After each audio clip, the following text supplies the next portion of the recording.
Welcome friends, come to my channel. यहाँ पे हम पढ़ने वाले हैं फिजिक्स के बारे में। तो यहाँ पे जो टॉपिक शुरू कर रहे हैं, आज का जो टॉपिक है वो है बेसिक्स ऑफ लेज़र। तो बेसिक्स ऑफ लेज़र मतलब जो लेज़र लाइट जो फॉर्म होता है, तो वहाँ पे कौन कौन सी बेसिक चीज़ें नीडेड है, मस्ट टू बी रिक्वायर्ड। सो उसमें पहले तो हम पढ़ेंगे कि लेज़र का लॉन्ग फॉर्म क्या है। तो लेज़र का जो लॉन्ग फॉर्म है वो है light amplification by stimulated emission of radiation. L stands for light, A stands for amplification, S stands for stimulated, E for emission and R for radiation. तो ये रहा हमारा उसके बाद जो बेसिक प्रिंसिपल है वो 3 प्रिंसिपल्स है। पहला तो है एब्सॉर्प्शन, दूसरा है स्पॉन्टेनियस इमिशन एंड तीसरा है स्टिमुलेटेड इमिशन। तो हम यहाँ पे एक एक करके ब्रीफ में सब चीज़ों के बारे में पढ़ेंगे। तो सबसे पहला है हमारा प्रिंसिपल जो कि है एब्सॉर्प्शन।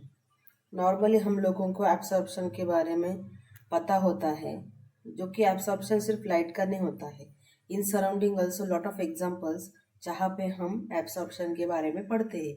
जैसे कि हमने एक स्पॉन्ज भी ले लिया, तो स्पॉन्ज में क्या होता है कि अगर हम किसी स्पॉन्ज को अगर वाटर में डिप करते हैं, तो वहाँ पे वो जो स्पॉन्ज है वो सारा का सारा पानी, जितनी उसकी कैपेसिटी है उतना पानी वो सब कर लेता है। दैट मीन्स कि वो जो वाटर है उसको एब्सॉर्ब कर लेता है।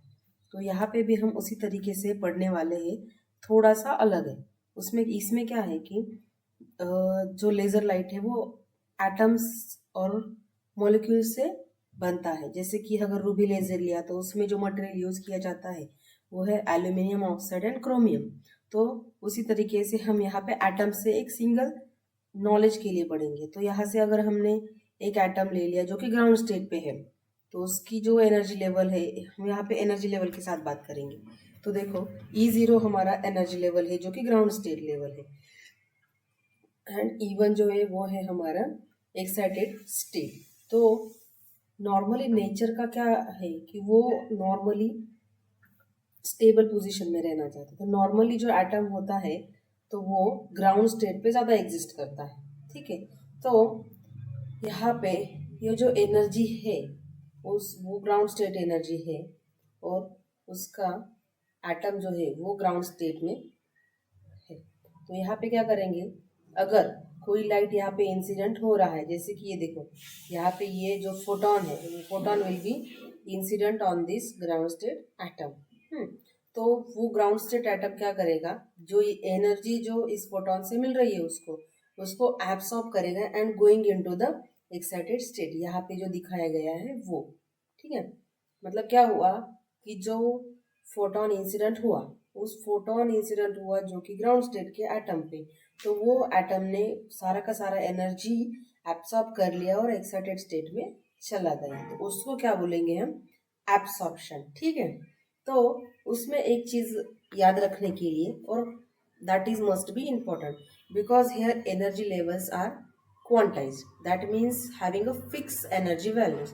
एक ही फिक्स वैल्यू ई नॉट जो है ग्राउंड स्टेट की एनर्जी, उसकी एनर्जी फिक्स वैल्यू है, और जो E1 है उसकी भी जो एनर्जी है वो भी एक फिक्स वैल्यूड एनर्जी है।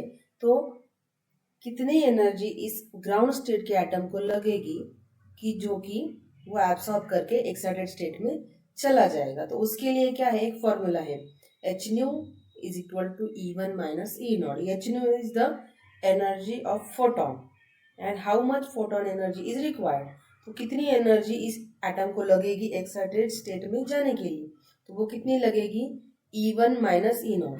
यानी कि ये जो दो एनर्जी लेवल्स दी गई है E1 एंड ई नॉट, इसका जो एनर्जी डिफरेंस है उतनी एनर्जी का फोटोन होना चाहिए जो कि इस एटम को एक्साइटेड स्टेट में लेके जाने के लिए चाहिए। तो इससे हमने क्या क्या पढ़ा अभी, कि एक फोटोन है जिसकी energy will be the difference of these two energy levels. उतना फोटोन की एनर्जी ये ग्राउंड स्टेट का एटम एब्सॉर्ब करेगा एंड वो कहाँ पे जाएगा, एक्साइटेड स्टेट में, ठीक है। तो ये हो गया एब्सॉर्प्शन की कंडीशन। तो यहाँ पे हम एक डेफिनेशन वाइज भी जाते हैं। देखो, when external photon having energy H nu is equal to E1 minus E naught collides with an atom in the ground state. It absorbs the energy of photon and jumps to the excited state energy level. Such a type of transition in which ground state photon absorb energy and goes to the excited state is known as absorption. जो हमने concept में पढ़ा वही यहाँ पे definition में लिखा गया है. What is that? को एक फोटोन है, एक्सटर्नल फोटोन, जिसकी energy H nu is equal to E1 minus E naught है, जो कि ग्राउंड स्टेट वाला जो एटम है उस पे कोलाइड होगा and that atom absorbing that energy and jumps to the excited state level. तो ये जो ट्रांजिशन है from ground state to the excited state by absorbing this photon, उसको बोलेंगे हम एब्सॉर्प्शन. ठीक है.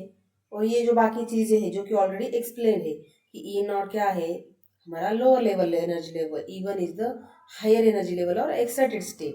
देन अगर इस एब्सॉर्प्शन को हम किसी इक्वेशन से अगर लिखना चाहे तो कैसे लिखेंगे? ए प्लस एच न्यू. ए क्या है? हमारा एटम है जो कि ग्राउंड स्टेट में है, और एच न्यू क्या है? फोटोन की एनर्जी, जितना फोटोन की एनर्जी वो एब्सॉर्ब करने वाला है, H nu. And what is the result? Result is what? Atom is going into the excited state. So A, it will be notified as a A star. Understand? Okay, so this is all about the absorption. Again we will revise it at the end of this video. Next point. So next point is what? Spontaneous emission.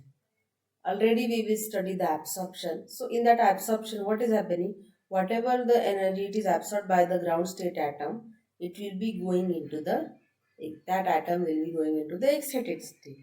So in the spontaneous emission, already atom is in the excited state because of absorption, and then after 10 to the power minus 8 seconds, that atom will automatically transit into the ground state by emitting a photon having energy h nu. So we will represent it like this. Whatever the energy is absorbed here in this, that is same energy will be emitted in the spontaneous emission. Okay, so here again E naught is our ground state energy, E1 is our excited state energy. Atom is in the excited state, it will be transit from excited state to the ground state by emitting a photon having energy h nu, that is equal to E1 minus E naught. तो इसमें याद रखने की चीज है कि जितनी energy उसने एब्सॉर्ब करी पहले एब्सॉर्प्शन केस में, उतनी ही एनर्जी वो क्या कर रहा है? इमिट कर रहा है स्पॉन्टेनियस इमिशन में. ठीक है. तो उसका एक सिंपल सा डेफिनेशन भी है. After spending some time in the excited story,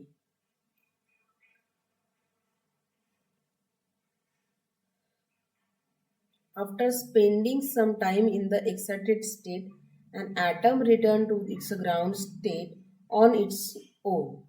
Due to transition from excited state to the ground state, photon emits, which is shown in the figure. Such a type of emission of photon is called spontaneous emission.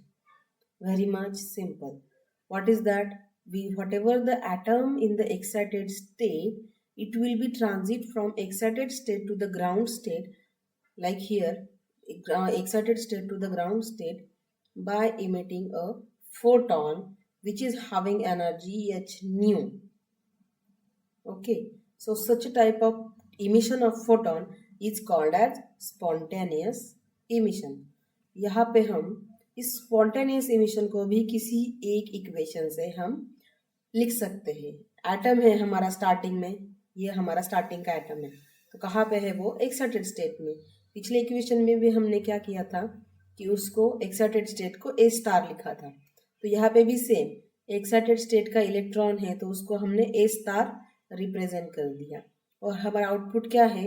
Atom is going into the ground state. So ground state ka atom A plus photon energy emitting out here. Okay, so this is all about the spontaneous emission.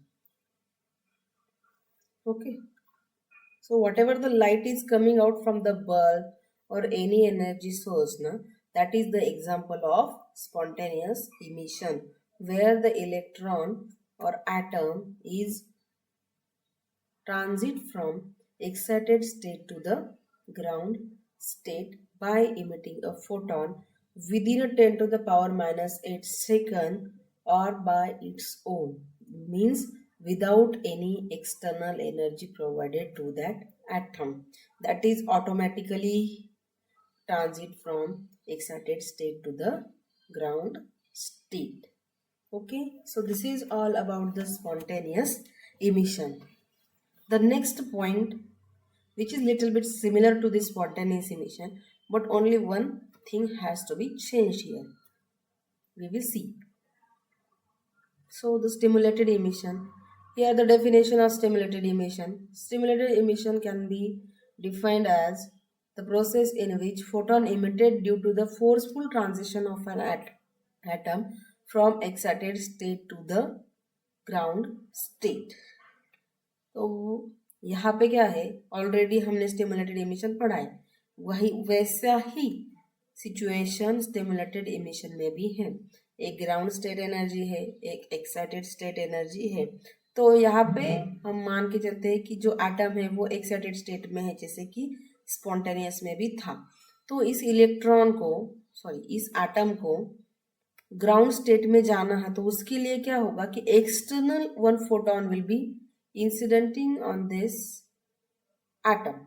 जो external photon है वो इस energy external photon है वो excited electron पे आके collide होगा. तो कोलाइड होगा तो होने के बाद क्या होने वाला है, दैट इलेक्ट्रॉन और atom does not absorbing this energy, it is only provided for the stimulation. Stimulation का मतलब तो आपको पता ही होगा.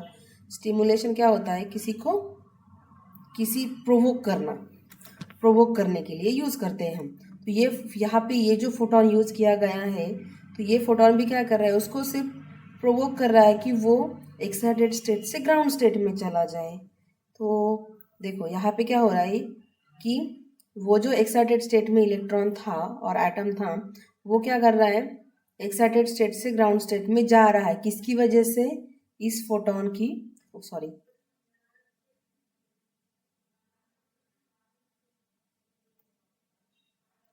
इस फोटोन की वजह से ये जो है कि वो ग्राउंड स्टेट में जा रहा है. तो जाने के टाइम पे क्या करेगा, एक तो ये जो फोटोन था ये इसने एब्सॉर्ब नहीं किया तो वो भी बाहर निकल जाएगा, और जो यहाँ एक्साइटेड स्टेट से ग्राउंड स्टेट में जाने के बाद वो जो ट्रांजिशन है उसके वाला भी एक फोटोन आएगा. तो यहाँ पे क्या हुआ, जो इंसिडेंट फोटोन था एक्साइटेड स्टेट में, जो इंसिडेंट फोटोन था और जो कि इमिशन के टाइम पे आने वाला फोटोन है, दोनों के दोनों फोटोन इधर क्या हो रहे हैं, इमिट आउट हो रहे हैं. तो उसकी एनर्जी कितनी हो गई, एक फोटोन की एनर्जी एच न्यू है और दो फोटोन की एनर्जी 2h न्यू इतनी हो गई. तो देखो यहाँ पे लिखा गया है, an external photon having energy h nu is equal to E1 minus E naught collides with an atom present in the energy level E1. means the external photon जिसकी energy H nu is equal to E1 minus E naught है, जो कि collide हो रहा है जहाँ पे जो एटम एनर्जी लेवल E1 यानी कि एक्साइटेड स्टेट में जो एटम प्रेजेंट है उस पे वो कोलाइड कर रहा है. So during this collision atom will be transit from E1 to E naught, and due to this transition, two photons are emitted. Such a type of transition is known as stimulated emission. Very much simple. Again, we will write this in the equation form. तो already atom यहाँ पे जो equation हमने spontaneous के लिए लिखा था वैसा ही इक्वेशन इधर स्टिमुलेटेड के लिए आने वाला है. बस चेंजेस इतने हैं कि ए स्टार है, A star plus H nu, यहाँ पे ये गलत हो गया है, A star plus H nu tends to A plus 2H nu. मतलब यहाँ पे देखो, एक एटम एक्साइटेड स्टेट में एक फोटोन, एक एटम ग्राउंड स्टेट में और दो फोटोन।